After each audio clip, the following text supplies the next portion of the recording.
Channel 5 తెలుగుకి స్వాగతం. ఇవాళ మనము పరిచయం అవసరం లేదు, డాక్టర్ వీరేంద్ర గారితో ఉన్నాము, సైకాలజిస్ట్. అండ్ వెల్కమ్ చేద్దాం.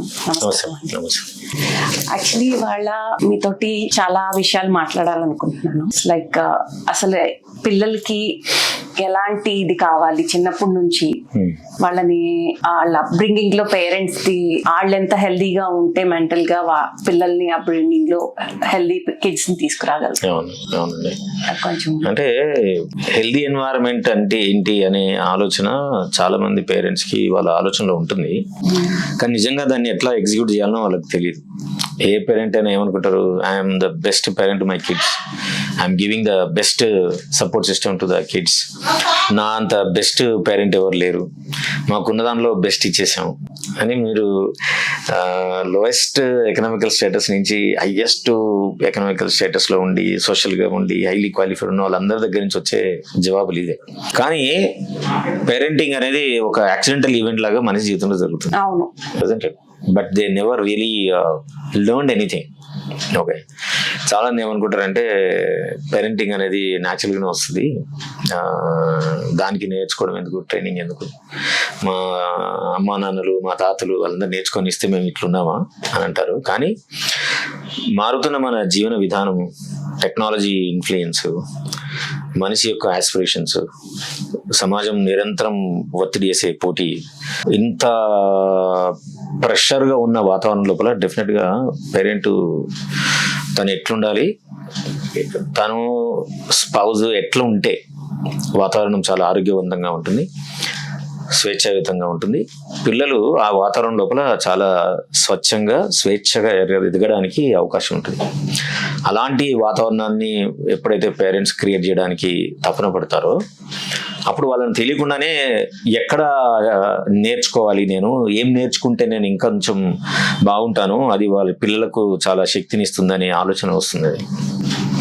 అంటే మనకి over the period generations together చూస్తే మన కండిషనింగ్ ఒక్కొక్క దీంట్లో ఒక్కొక్కలాగా వచ్చింది. మా జనరేషన్ లో చేసిన వాళ్ళ కండిషనింగ్ కి మేము చాలా మారాల్సి వచ్చింది. మారడానికి మాకు 50 years పట్టింది. వేరస్ మేము పిల్లల్ని బాగా పెంచామా అంటే ఏమో ఐ డోంట్ నో, అది బాగా పెంచటము బాగా పెంచకపోవటం అంటూ ఏమి ఉండదు.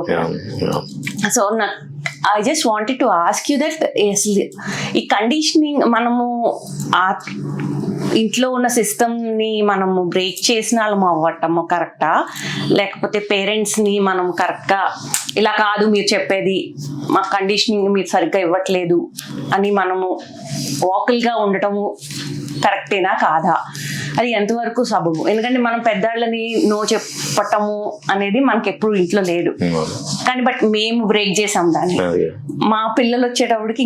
సో అది అసలు ఎలాగా ఓవర్ ద పీరియడ్ అసలు ఎట్లా హ్యాండిల్ చేయాలి దాని ఇష్యూని? అంటే మన భారతీయ సంస్కృతి, భారతీయ జీవన విధానం లోపల పెద్దవాళ్ళను ప్రశ్నించొద్దు, పెద్దవాళ్ళు ఏది చెప్తే అదే మంచిది, వాళ్ళు చెప్పేటి అన్ని అనుభవంలోంచి వచ్చిన మాటలు కాబట్టి వాళ్ళకు ఎదురు చెప్పడం వలన మీ జీవితాన్ని మీరే డిస్టర్బ్ చేసుకుంటున్నారు అనే ఒక వాదన సమాజంలో ఉంది. ఎవరైనా సరే పిల్లలు అట్లా తల్లిదండ్రులు చెప్పే విషయాన్ని కనుక కాంట్రడిక్ట్ చేసిన, ఒక వాదన చేసిన, ఛాలెంజ్ చేసిన తల్లిదండ్రులు విపరీతంగా బాధపడిపోతారు, భయపడిపోతారు. పిల్లల్ని అరెగెంట్ అని, పిల్లలకి జీవించడం రాదని, గౌరవించడం రాదని, విలువలు లేరని సమాజము అందరూ బ్రాండ్ ఇస్తారు. కానీ నిజానికి ఒక పేరెంట్ చైల్డ్ రిలేషన్షిప్లో పేరెంట్ ఏమనుకుంటాడంటే పిల్లలకు నేను నేర్పిస్తాను అనుకుంటారు. కానీ యాక్చువల్గా రివర్స్ నేర్చుకుంటాం. రివర్స్. ఎందుకంటే నువ్వు పేరెంట్ ఎట్లుండాలో నీకు తెలియదు. ఓకే, నువ్వు నీ తల్లిదండ్రులను చుట్టుపక్కల వాళ్ళని చూసి అట్లు ఓహో ఇట్లుంటారా అని మీరు అనుభూతి చెందిన భావన ఉంటుంది తప్ప నిజంగా నువ్వు పేరెంట్ అయిన తర్వాత ఏం జరుగుతుంది అని అంటే చైల్డే నీకు నేర్పిస్తుంది. So it's a circle, learning is being done by both the people. So it is parent and child will keep complementing each other. వాళ్ళ జీవన విధానాన్ని ఒకరికొకరు ప్రభావితం చేసుకుంటూ జీవితాన్ని నడిపిస్తూ ఉంటారు.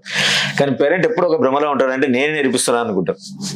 కానీ ఇప్పుడున్న సమాజంలో ఉన్న పిల్లలు ఏంటంటే they are all very intelligent, right, very smart. And ప్రపంచంలో జరిగే అన్ని రకాలైన టెక్నాలజీ మార్పులను వాళ్ళు గమనించగలుగుతారు. ప్రకృతిలో ఉండే విషయాలను కూడా వాళ్ళు అర్థం చేసుకోగలుగుతారు. వాళ్ళ జీవన విధానానికి ఏది అవసరమో ఆ అవసరాన్ని ఎట్లా తీర్చుకోవాలనే విషయాల పట్ల వాళ్ళకు చాలా స్పష్టమైన ఒక రోడ్ మ్యాప్ ఉంటుంది. అది ఆ విషయాల పట్ల పేరెంట్కి ఎప్పుడైతే అవగాహన కలిగించడం ట్రై చేస్తామో అప్పుడు పేరెంట్ చైల్డ్ కాన్ఫ్లిక్ట్ జనరేట్ అవుతుంది. అంటే అసలు మనం పేరెంట్ ముందు ఇనిషియల్ గా మనం పెద్దవాళ్ళకి ఫస్ట్ ఇది చెయ్యాలేమో, మన కండిషనింగ్ మార్చుకోవాలి. అవునండి, ఇప్పుడు బేసిక్ గా మన దేశంలో చేయాల్సిన మొట్టమొదటి సంస్కరణ ఏంటంటే విద్యా విధానం ఒకటి, రెండోది ఫ్యామిలీ సిస్టమ్. ఓకే, మనము పెళ్లి చేసుకున్న తర్వాత పిల్లల్ని ఎందుకు కంటున్నాము, కన్న తర్వాత మనం ఏం చెయ్యాలి, పిల్లలతో మన జీవితాన్ని మనం ఎట్లా నడిపించాలి, పిల్లలకు బెస్ట్ ఎన్వైరన్మెంట్ ఇవ్వాలని అంటే భార్యాభర్తలు ఎట్లుండాలి, మనం ఏం చేయాలి, నిజంగానే పిల్లలకు మంచి ఆరోగ్యకరమైన వాతావరణం ఇచ్చే లెవెల్లో మన ఆలోచన విధానం ఉందా, మనం అనుకున్న లక్ష్యాల్ని మన కోసమే ఉన్నాయా, మన పిల్లల మీద కూడా రుద్దుతున్నామా, వీటికి సంబంధించిన రోడ్ మ్యాప్ స్పష్టత మన పేరెంట్స్ మన నెక్స్ట్ జనరేషన్కి ఇవ్వాలి. కొత్త కపుల్ ఎంటర్ అయిన తర్వాత వాళ్ళు నిజంగానే ప్రొఫెషనల్ దగ్గరికి వెళ్ళాలి. తల్లిదండ్రులు ఇవ్వడంలో విఫలమైనప్పుడు న్యాచురల్ ఒక సిస్టమ్ ఆఫ్ లెర్నింగ్ ఎక్కడో ఉంటుంది కాబట్టి అక్కడికి వెళ్ళాలి. సో మాలాంటి ప్రొఫెషనల్ దగ్గరికి రావాలి. వాళ్ళు వస్తే వీళ్ళు హెల్ప్ దెమ్. ఓకే, మీరు పెళ్లి చేసుకుంటున్నారు, పెళ్లి చేసుకునే ముందే రావాలి. So we started a new model here, pre marital counselling. Pre marital counselling కూడా మేము స్టార్ట్ చేస్తాం లాస్ట్ 5-6 years నుంచి. సో వాళ్ళకి ఏం చెప్తాం అంటే అసలు first what is aim of you both are getting married, ఏ లక్ష్యంతో పెళ్లి చేసుకుంటున్నారు. చాలా మంది ప్రశ్న వేస్తే ఆశ్చర్యకరంగా జవాబులు ఇస్తారు వాళ్ళు. కెన్ యూ గెస్ ఎందుకు పెళ్లి చేసుకోవాలనుకుంటున్నారు అన్నాం అనుకోండి, ఏం పేరెంట్స్ అడిగారు ఒకటి, ఇంకా సొసైటీ కోసం, ఓకే, నీడ్స్. సో చాలా మంది డబ్బులు ఉన్నాయి. చాలా మంది ఆశ్చర్యంగా ఇవి రొటీన్ ఇచ్చే ఆన్సర్లు మీరు చెప్పినట్టు. ఇంకో గమ్మతైన ఆన్సర్ ఏమి ఇస్తారంటే అదేం ప్రశ్న అండి సార్, చదువు అయిపోయింది, ఉద్యోగం వచ్చింది కదా, నెక్స్ట్ ఏంటి మీరు కండిషన్ అన్నారు కదా. సో సమాజం మన తెలుగునే ఒక కండిషన్ చేసేసింది. ఏంటంటే ఇగో ఇది సిలబస్ కంప్లీషన్. సో ఈ సిలబస్ లో నువ్వు వెళ్ళాలి. ఓకే, పెళ్లి చేసుకుంటావు, పెళ్లి చేసుకొని పిల్లలు కనాలి, పిల్లలు కనగానే ఇల్లు కొనాలి, లేకుంటే కారు కొనాలి. ఓకే, ఈ preconceived syllabus, pre notioned syllabus, conditioned syllabus ఏదైతుందో అందులో ఫిట్ కాని వాళ్ళందరికీ విపరీతమైన ఆవేదన వస్తుంది. కుటుంబంలో ఉన్న వాళ్ళకి వీళ్ళందరూ రిబల్స్ అయిపోయినారు, యాంటీ సోషల్స్ అయిపోయినారు, యాంటీ ఫ్యామిలీ అయినరు అనే ముద్రను మనము పిల్లల మీద వేయడానికి రెడీగా ఉంటున్నాం. కాబట్టి పిల్లలు పెళ్లి చేసుకోవాలనుకున్నప్పుడు వాళ్ళు దేనికోసం పెళ్లి చేసుకుందాం అనుకుని ఒక స్పష్టత రావాలి. అది ప్రేమించి పెళ్లి చేసుకోవాలనుకున్న వాళ్ళు కావచ్చు, ట్రెడిషనల్ చేసుకున్న వాళ్ళు కావచ్చు, అరేంజ్ మ్యారేజ్ చేసుకునే కావచ్చు, ఏ పద్ధతిలో వాళ్ళు పెళ్లి చేసుకోవాలనుకున్నా they should have a clarity. Okay, so ఈ క్లారిటీ ఎప్పుడైతే మిస్ అవుతుందో పెళ్ళైన తర్వాత పిల్లలు పుడితే నిజంగానే ఏం చేయాలో తెలియదు వాళ్ళకు. సో తెలియకుండా ఏం చేస్తారు వారు, అన్కాన్షియస్ గా వాళ్ళ పేరెంట్స్ వీళ్ళని ఏదైనా ప్రభావితం చేసారో వీళ్ళకి తెలియకుండానే వాళ్ళ పిల్లలు అట్లే ప్రభావితం చేస్తారు. ఇట్ ఈస్ అన్కాన్షియస్ ట్రాన్స్ఫర్ అవుతా ఉంటుంది. దాంతో ఒక 40-50 years వెనకాల ఉన్న మా పేరెంట్స్ నా మీద చూపించిన ప్రభావం, నేను కనుక ఈ ప్రభావాన్ని నేను ఛాలెంజ్ చేయకుండా, ఇప్పుడున్న సమకాలీన పరిస్థితులు నేను బేరీజ్ వేసుకోకుండా ఆ కండిషన్ మైండ్ తోటి నా పిల్లల్ని ట్రైన్ చేసినామండి, ఆ పిల్లలు నాకు వేరియబుల్ అవుతారు. They challenge them because 50 years back value system ఇప్పుడున్న value system is not same and they are outdated, they are not valid. కొన్ని కోర్ వాల్యూస్ ఉంటాయి కావచ్చు, తల్లిదండ్రులను గౌరవించడం, తల్లిదండ్రులకు మర్యాదగా ఉండడం, ఇంట్లో ఉన్న అన్ని రకాలైన విలువలను పాటించడం, ఇంట్లో ఉన్న వ్యక్తులను గౌరవించడం, ఇంట్లో ఉన్న పనులు చేయడం, these are core values, they are okay. కానీ వీటిని దాటి ఇంకేదైనా చేసినాం అనుకోండి, దెన్ పేరెంట్ చైల్డ్కి విపరీతమైన కాన్ఫ్లిక్ట్ జనరేట్ అవుతుంది. పిల్లలు ఇంటి నుంచి వెళ్ళిపోవడము, లేకుంటే తల్లిదండ్రులు విపరీతంగా పోట్లాడము, ఎప్పుడు ఒక వ్యతిరేక భావంతో ఉండడము, ఒక హాట్ ఎన్వైరన్మెంట్ ఇంట్లో ఉంటుంది. అందుకోసమే ఇళ్లలో చూడండి, ఇప్పుడు చాలా మంది ఇళ్లలో ఎవరితో ఎవరు మాట్లాడుకోరు. పిల్లలు డబుల్ బెడ్రూమ్ 3 BHK 4 BHKలు ఉంటాయి. రాగానే వస్తారు, కాలేజీలు స్కూల్లో అయితే చక్కగా పోయి రూమ్లో కూర్చుంటారు. తల్లిదండ్రులు తల్లి ఉంటే కిచెన్లో ఉంటుంది, వర్కింగ్ అయితే ఇంకా వర్కింగ్, తర్వాత కిచెన్. హస్బెండ్ ఉంటే ఆయన కూడా వర్క్ చేస్తుంటాడు, ఆయన కూడా ఉంటాడు. సో ఎప్పుడు నలుగురు ఆ ఇంట్లో ఉన్న వాళ్ళు ఎప్పుడు కలుసుకొని మాట్లాడుకొని అనడం అనేది అదొక ప్రోగ్రామ్. ఎందుకంటే అసలు చాలా చాలా సర్వసాధారణంగా నార్మల్గా జరగాల్సినవి ఒక ప్రోగ్రామ్ పెడితే తప్ప కలవలేని స్థితికి ఈ రోజున ప్రతి ఇల్లు వచ్చింది. ఎందుకు? Because there is a serious conflict exist between everybody so and every person in the house has their own orientation. Every person తండ్రి ఉన్నాడు, ఆయన ఓరియంటేషన్ ఆయనకు ఉంటుంది. ఆయన బిజినెస్లో, ఉద్యోగమో, డబ్బులో, ఈఎంఐలో ఈ ఛానల్లో ఉంటాడు. మదర్ ఉంది, మదర్ ఏం చేయాలా? మదర్ ఏం చేస్తుంది?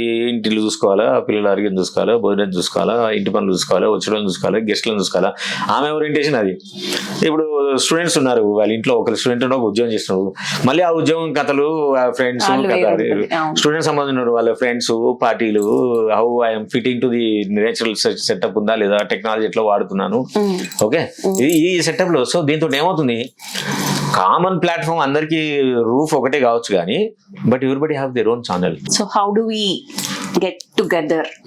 ఒక దీంట్లోకి ఎలా కామన్ గా తీసుకురావచ్చండి. ఇట్స్ వెరీ ఈజీ యాక్చువల్గా. ఎవరైతే ఇంట్లో వైఫ్ అండ్ హస్బెండ్ ఉన్నారో they should have this clarity. First వాళ్ళిద్దరికే జీవన విధానం మీద ఒక క్లారిటీ ఉండదు. ఇద్దరి ఆలోచనలు కలిసి ఒక కామన్ షేర్డ్ గోల్ ఉండదు వాళ్ళ జీవితానికి. దాంతో ట్రబుల్ వస్తుంది. పిల్లలు ఎందుకు అట్లా అవుతారంటే majority times wife and husband ఎప్పుడు పోట్లాడుకుంటారు, ఇంట్లో మాట్లాడుకుంటారు, వాదులు ఆడుకోవడము, ఇంకొన్నిట్లా వైలెన్స్ ఉంటుంది, కొట్టుకుంటారు, తిట్టుకుంటారు, క్రిటిసిజము, హేట్రేడ్, గాసిపింగ్, ఇట్లా భార్య భర్తల మధ్యనే ఇంత నెగిటివిటీ వాళ్ళిద్దరి మధ్య ఉన్నప్పుడు పిల్లలు చిన్నప్పటి నుంచి చూసు పెరిగి ఏమనుకుంటారంటే ఇది మనకు సంబంధించిన అంశం కాదు. We are not going to change the environment. So what we can do is make ourselves in the safe environment. What is a safe environment? Is getting into the mobile. Second is go and be in your own limit and in the room. So that's how it is happening in every house. ఇప్పుడు పిల్లలు ఎట్లా ఎందుకున్నారు అని మనం అడిగాం అనుకోండి, wife and husband ఏం చేస్తారు, నీ వల్లనే ఓలుకోలు చూపించుకుంటారు తప్ప they are not ready to take the responsibility. అవును, నా వల్లనే జరుగుతుంది, ఇట్లా ఉండకుండా జరగడానికి నేనేం సాధ్యమైతే చేయొచ్చో నేను అది చేయడానికి నేను రెడీగా ఉంటాను అనే భావన ఎప్పుడైతే మనం వాళ్ళు ఇన్కల్కేట్ చేసామనుకోండి, ఆ ప్యాటర్న్ బ్రేక్ అయింది అనుకోండి, then automatically all people will come together. First ఈ తల్లిదండ్రులు పిల్లలకి ఇంట్లో they should give the safe environment. Safe environment అంటే అందరూ ఏమనుకుంటారంటే వాళ్ళు ఏమైనా తిడుతున్నామా, వాళ్ళు ఏమైనా కొడుతున్నామా, వాళ్ళు ఏదంటే అది ఇస్తున్నాం కదా, ఏది అడిగితే పెట్టేస్తున్నాం కదా, వాళ్ళకి కలిసిన డ్రెస్సులు కొనిస్తాం, వాళ్ళకి కలిసిన ఫోన్లు కొనిస్తాం, వాళ్ళు పార్టీలు అంటే పార్టీలు ఇస్తాం, సినిమా అంటే సినిమా తీసుకుపోతాం, నెట్ఫ్లిక్స్ అంటే నెట్ఫ్లిక్స్ ఇస్తాం, అయినా ఇంకేం కావాలి అంటారు. See that is not the idea. Idea ఏంటి? ఇంట్లో ఉన్నప్పుడు ఎన్వైర్న్మెంట్ హెల్తీగా ఉండాలా, ఆరోగ్యంగా మాట్లాడుకోగలగాల, ఒకరినోరు ఏమంటారు క్రిటిసిజం లేకుండా స్పష్టంగా స్వేచ్ఛగా మాట్లాడుకునే వాతావరణాన్ని ఎవరైతే క్రియేట్ చేస్తారో ఆ రూమ్లలో పోయే వాతావరణం తగ్గిపోతుంది.